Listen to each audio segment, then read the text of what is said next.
자, 그렇게 율법의 종은 열심히 자기를 불태워서 자기의 유익을 챙겨가는 인과 율의 세계에서 조금도 벗어날 수 없어요. 마태복음 6장 24절 보세요. 한 사람이 두 주인을 섬기지 못할 것이니 혹 이를 미워하며 저를 사랑하거나 혹 이를 중히 여기며 저를 경히 여김이라. 너희가 하나님과 재물을 겸하여 섬기지 못하느니라. 한 사람이 두 주인을 섬기지 못할 것이다라는 이 부분을 직역하면 두 주인을 섬길 수 있는 그런 능력을 가진 존재는 아무도 없다 이런 말이에요. Nobody. 모든 인간은 한 주인만 섬겨요. 그렇게 갈라져요. 하늘이라는 주인을 섬기느냐, 아니 그분의 섬김을 받아 그 섬김 앞에 나를 투신하느냐, 이걸 섬김이라고 하면 오케이. 그런 존재와 그 하나님을 율법으로 받아서 나에게 무거운 짐을 지우는 그런 세상 임금으로 섬기는 그런 자, 이 두 종류밖에 없다는 거죠. 이걸 섞어서 섬길 수 있는 자는 없다는 겁니다.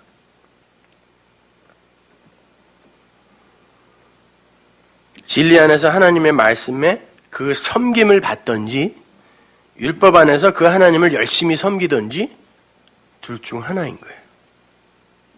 주님은 분명히 밝히십니다. 인간에게는 하늘의 주인과 땅의 주인을 동시에 섬길 수 있는 능력이 도무지 없다. 이렇게 이야기합니다. 정확히 말하면 모든 인간은 땅의 주인을 섬기도록 태어납니다. 지배와 피지배, 계급과 굴종, 그런 패러다임 아래에서 자기보다 힘이 있고 능력이 있으며 큰 존재라고 여겨지는 존재 앞에서 그냥 한껏 쫄아주는 걸 신앙이라 그래요. 안 그래요? 그분은 나를 구원할 능력도 있고 지옥 보낼 능력도 있어. 힘도 있어요. 나보다 힘도 훨씬 세. 천지도 창조했대. 그러니까 그 앞에서 그냥 한껏 쫄아주면 이걸 경배라고 그러고 예배라고 그러고 섬김이라고 그래요. 이게 세상 나라예요. 하나님 나라는 그분이 자기를 투신하여, 제물로 투신하여 우리 안으로 들어오시는 거예요. 그분이 우리를 먼저 섬겨주는 그 나라. 그게 하나님의 섬김을 받는, 그리하여 그 섬김 앞에 납작 엎드려 찬송하는 하나님 나라라는 것입니다. 이게 꼭 이렇게 둘로 나눠진단 말이에요.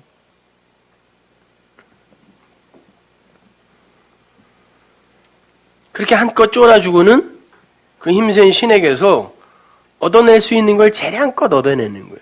그게 보람이어도 좋고 물질이어도 좋고 내 천국이어도 좋고 구원이어도 좋은 거죠.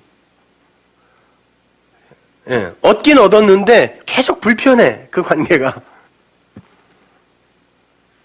그게 사랑입니까?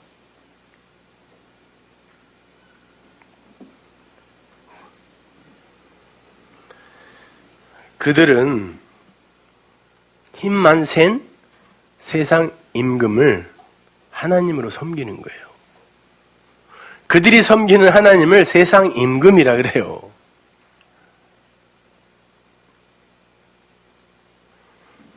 그러한 자들 중에 어떤 자들에게 하나님의 은혜가 부어져요. 그들은 지배와 굴종의 패러다임 아래에서 그 힘만 센 왕이 아닌 긍휼과 자비와 사랑으로 섬기는 어떤 분이 계시다는 걸 알아요. 그들은 그 왕을 자신의 주인으로 영접하죠.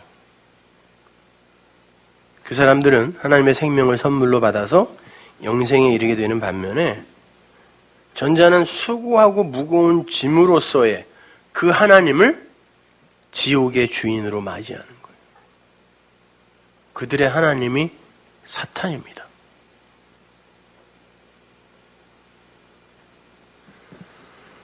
생각해 보세요. 하늘을, 그 진리를 주인으로 가진 사람은 감히 상상할 수도 없는 그 무한의 일자, 그 무한의 일자가 유한 존재의 영역 속으로 들어와서 당신을 계시해 주시는, 이게 하나님의 죽음이라고 그랬죠? 신의 죽음.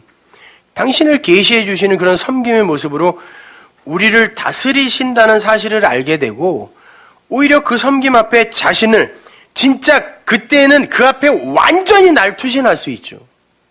그 하나님이 어떤 분인지 내가 이제 믿으니까 그때는 그 하나님이 나를 어떻게 다뤄도 괜찮아. 어차피 선하게 다뤄주실 거니까. 그때는 완전히 드린다니까요.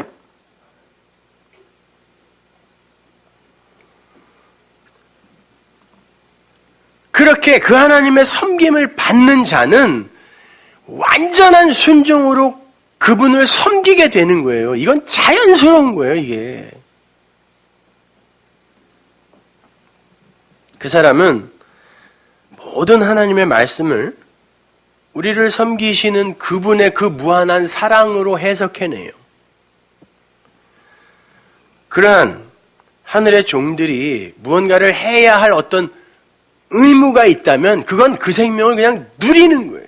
찬성하는 거예요. 옹달샘을 칭찬해주기 위해서는 시원하게 마시고 맛있다 하면 그게 옹달샘에게 최대의 찬사 아닙니까?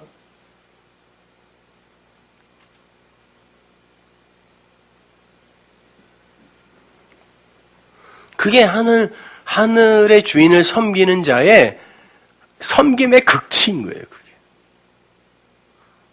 그걸 누리면서 좋다라고 하는 거. 이게 자유구나라고 하는 거. 그냥 납작 엎드려서 비나이다. 진심은 그래 어떻게 해서든지 나한테 속아서 내가 원하는 걸 꼭 줘. 이거잖아요. 이걸 섬김이라 그래.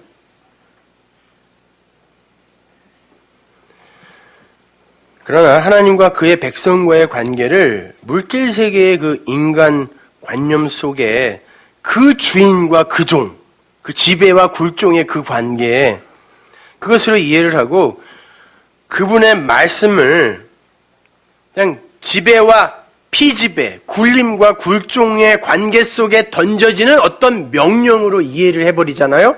하나님의 말씀을. 그러면 그게 바로 하나님을 권력과 지배의 그 욕망 속 세상 임금으로 격화시켜버리는 꼴이 되는 거예요. 그게 하나님을 모독하는 거라 그래요, 성경이요. 네가 왜 내 이름을 모독하느냐? 왜 내 이름을 더럽히느냐? 그런다니까요. 그 말씀을 하나님이 목숨 걸고 하나님을 섬기던 자들에게 했다니까요. 네가 왜 내 이름을 모독시키냐고.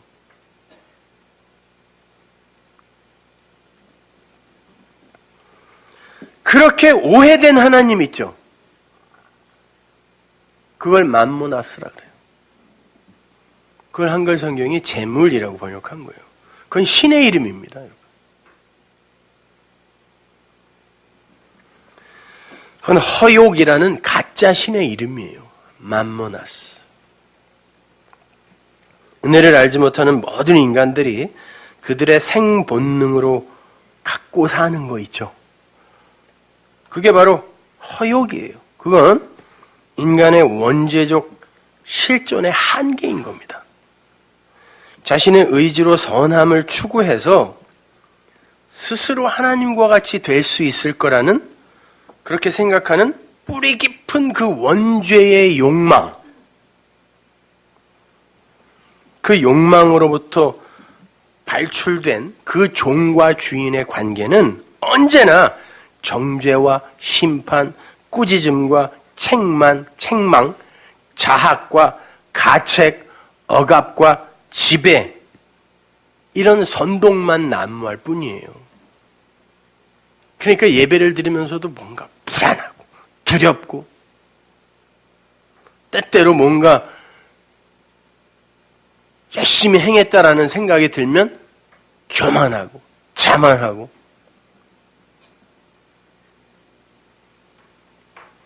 세상과 똑같은 거예요. 다를 바가 없는 거죠. 그러한 원죄의 포악이 지배하는 고통의 영역 속에 생명의 주이신 말씀이 나타난 거예요. 그래서 우리에게 확 비추어졌어요. 그 그 비춤에 의해 우리의 눈이 떠지고 그 어둠이 뭔지가 우리에게 보이기 시작한 거예요. 그러고 나니까 정죄도 심판도 어둠에 대한 나무람도 다 나와는 무관한 게 되는 거예요. 모든 것이 그 내용으로 보아지는 것입니다. 그러니까 만문은 다른 게 아니에요. 우리가 말씀으로 오신 하나님을 그냥 물질적 세상의 세계관으로 이렇게 조작해버리면 그 성경이 만문이에요. 그게 만문신이에요. 그게 물질, 재물이에요, 그것이. 인간들이 인간 가치의 그 상징적, 상대적 개념으로 만들어낸 게 돈이며 재물, 물질이잖아요. 그래서 돈만 많으면요, 그냥 아무리 개차반 같은 인간도 굉장히 뭔가 있어 보이죠, 이렇게.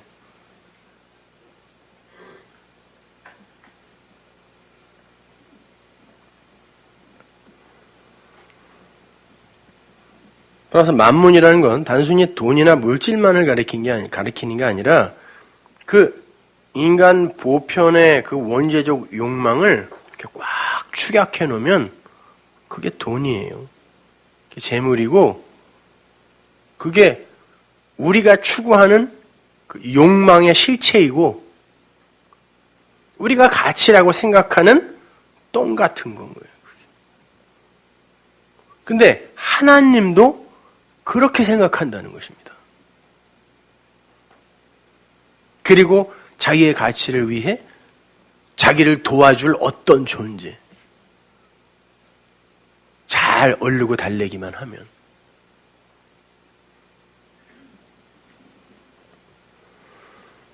그런 인간의 욕망이 창조해낸 가짜 신인 거예요.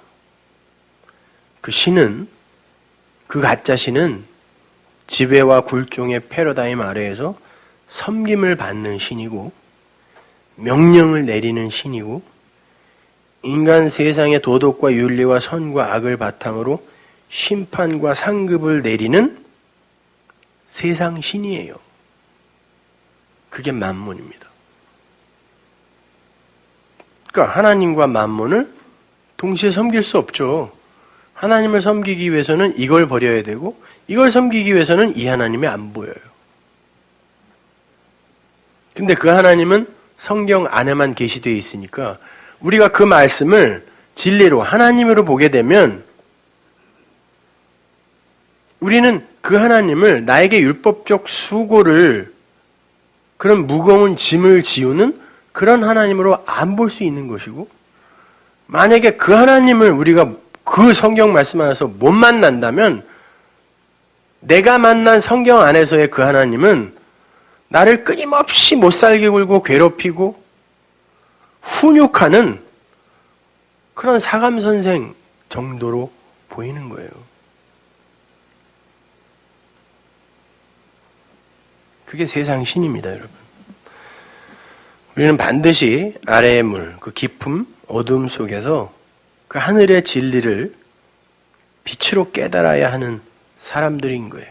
그냥 그 아래의 그 패러다임 속에 매몰되어서 그냥 그것들의 지배를 받아서는 안 되는 거예요. 반드시 보는 것 안의 내용을 여러분은 들을 수 있어야 돼요. 그래서 여러분의 눈이 두 개인 거예요. 둘로 하나님은 나눠주세요. 그게 율법이잖아요. 선, 악, 좌우, 상하, 위, 아래 다 나눠주세요. 그래 놓고는 우리에게 하나로 보라 그래요. 그래서 여러분이 눈이 두 개인데 하나가 보이죠? 딴 거 보여요? 여긴 딴 거, 여긴 딴 거 이렇게? 그럼 미칠 거예요, 그냥? 도대체 뭐가 뭔지. 하나로 보이죠? 두 개로 주는데 너희는 반드시 하나로 보아 그걸 가지라는 거예요. 내가 둘로 나누어 들려줄 건데 너희는 그걸 반드시 하나로 들어야 된다는 거예요. 너희들에게는 그것이 두 개의 호흡, 두 개의 숨으로 들어갈 거예요. 하나는 죽이는 호흡, 사망의 향기, 하나는 생명의 향기로 너희들에게 호흡으로 들어갈 건데 두 콧구멍으로 받아서 하나로 가지라는 것입니다. 그러나 반드시 하나로 가지고 하나로 말하라는 거예요. 그걸 빛을 비춘다고 하는 겁니다. 근데 그 눈이 올바르지 않으면 이게 율법의 눈이면 여기서 나가는 말이 엉뚱한 말이 나갈 거란 말입니다. 그래서 레위기에 보면 칠면석척이 부정한 거라고 하는 게 카멜레온, 칠면석척이 칠면조도 마찬가지고 색깔이 변하죠. 시시각각 한 색깔을 갖지 못해. 이게 일편단심이 아니야 얘는요. 그리고 얘는 눈이 각기 다른 곳을 봅니다. 카멜레온 보셨죠? 어떤 인간 그 집에서 키우는 인간도 있더라고. 각기 딴 걸 봐요. 더 중요한 건 그의 혀는 살해를 합니다. 그리고 그 살해한 걸 지 양식으로 먹어요. 그래서 부정한 거예요. 마찬가지입니다. 여러분이 그 둘을 하나로 보지 못하고 여전히 선악 구조 속에서 그 패러다임으로 봐버리면 여러분은 말씀도 그렇게 볼 것이고 하나님도 그 세상의 하나님으로 그렇게 볼 거예요. 율법의 하나님으로 볼 겁니다. 그리고 엉뚱한 것으로 여러분은 그 배설물 같은 것으로 여러분 안에 양식으로 가득 채울 거고 그걸 혀로 내어 다른 이들에게 비춰준다고 비칠 텐데 그 혀에 맞아 그 상대가 죽습니다.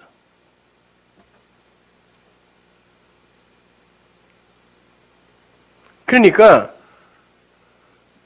우리의 눈이 어떤 눈인지 확인하는 건 아주 사활을 걸 만큼 중요한 거예요. 이 중요한 걸 하는데 오늘따라 왜 이렇게 혀가 반쯤 마비가 된 것 같지 이런 말이 항상 중요할 땐 그래요. 잘 새겨 들으세요. 그러니까 어떤 눈을 갖고 계세요, 여러분? 성한 눈입니까? 나쁜 눈입니까? 그러면 여러분 주위에 있는 이들은 여러분의 그 혀에 의해 살아나기도 하고 살해당하기도 하고 그러고 있는 중인 거예요. 확인하세요. 말씀을 근거로 늘 비춰보셔야 돼요. 기도하겠습니다.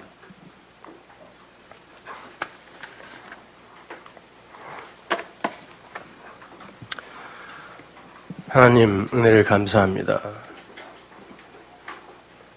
하나님은 우리에게 새 눈을 주러 이 땅에 아들을 보내셨습니다. 그럼에도 불구하고 여전히 감은 눈을 떴다고 착각하고 그 감은 눈으로 보는 것을 그 환상 같은 것을 실체로 착각하며 사는 이들이 너무 많습니다. 하나님, 우리의 눈이 성한 눈이길 바랍니다. 그리하여 내 안에 들어와 있는 이것이 진짜 하나님의 참빛이기를 원합니다. 이것이 참 양식이기를 원하고 이것이 다른 이들에게 비추어지고 나누어질 때 참된 양식으로 하늘의 빛으로 비추어지기를 나누어지기를 간절히 원합니다. 하나님, 우리를 불쌍히 여겨 주옵소서. 예수님 이름으로 기도합니다.